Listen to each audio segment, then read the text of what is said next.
ಒಂದು ದಟ್ಟವಾದ ಅರಣ್ಯದಲ್ಲಿ ಕ್ರೂರ ಸಿಂಹವು ಎಲ್ಲಾ ಪ್ರಾಣಿಗಳನ್ನು ಕಾಡುತ್ತಿತ್ತು. ಅದು ಪ್ರತಿದಿನ ಆಹಾರವನ್ನು ಕೇಳುತ್ತಿತ್ತು ಮತ್ತು ಯಾರಾದರೂ ಬರದಿದ್ದರೆ ಅದು ಸ್ವತಃ ಬೇಟೆಗೆ ಹೊರಡುತ್ತಿತ್ತು.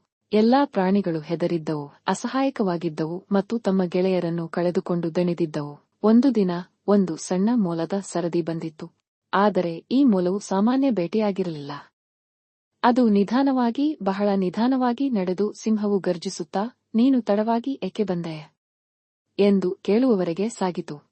ಮೊಲವು ಶಾಂತವಾಗಿ ಉತ್ತರಿಸಿತು, "ನನ್ನನ್ನು ಕ್ಷಮಿಸಿ ಮಹಾರಾಜ, ನನ್ನನ್ನು ಇನ್ನೊಂದು ಸಿಂಹವು ತಡೆಯಿತು.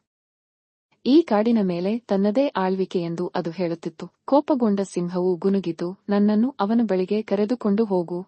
ಆಗ ಆ ಬುದ್ಧಿವಂತ ಮೊಲವು ಅದನ್ನು ಆಳವಾದ ಬಾವಿಯ ಬಳಿಗೆ ಕರೆದುಕೊಂಡು ಹೋಯಿತು. ಸಿಂಹವು ಒಳಗೆ ಇಣುಕಿ ನೋಡಿದಾಗ ಅದಕ್ಕೆ ತನ್ನದೇ ಪ್ರತಿಬಿಂಬವು ಕಾಣಿಸಿತು. "ಅವನೇ ಅಲ್ಲಿ" ಎಂದು ಅದು ಕಿರುಚಿತು ಮತ್ತು ಹೋರಾಡಲು ಬಾವಿಯೊಳಗೆ ಜಿಗಿಯಿತು. ಆದರೆ ಅದು ಮತ್ತೆ ಎಂದಿಗೂ ಹಿಂತಿರುಗಲಿಲ್ಲ. ಮತ್ತು ಆ ದಿನದಿಂದ ಕಾಡಿನಲ್ಲಿ ಮತ್ತೆ ಶಾಂತಿ ನೆಲೆಸಿತು, ಕೇವಲ ಒಂದು ಸಣ್ಣ ಬುದ್ಧಿವಂತ ಮೊಲದ ಕಾರಣದಿಂದ.